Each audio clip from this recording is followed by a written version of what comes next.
लड़की ने अचानक देखा कि उसके सामने उड़ रही मक्खी बहुत धीरे धीरे उड़ रही है। उसने हाथ बढ़ाकर उसे मारने की कोशिश की, लेकिन गलती से पानी का गिलास गिरा दिया। हैरानी की बात यह थी कि गिलास भी बेहद धीमी गति से गिर रहा था, जिसे उसने आसानी से पकड़ लिया। लड़की को जैसे कुछ समझ में आया। अपने शक की पुष्टि करने के लिए उसने एक केला उठाया और हवा में उछाल दिया। जैसा उसने सोचा था, सब कुछ धीमा हो गया।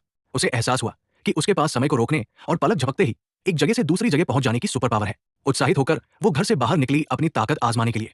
संयोग से वो एक कैफे में पहुंची, जहां कुछ लुटेरे डकैती कर रहे थे।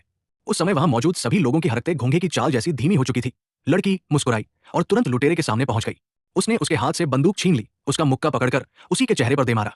साथ ही एक नोट भी उठा लिया और खतरे में फंसी एक लड़की को नीचे खींचकर सुरक्षित कर दिया। उसने बाकी ग्राहकों को भी एक एक करके सुरक्षित जगह पर पहुंचा दिया।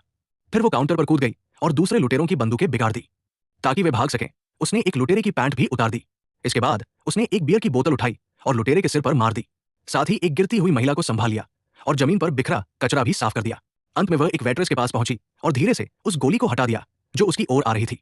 तभी एक और लुटेरों का सरगना बाथरूम से बाहर आया, लेकिन वो कुछ समझ पाता उससे पहले ही लड़की कमरे में घुस गई और उसे एक थप्पड़ मारकर जमीन पर गिरा दिया।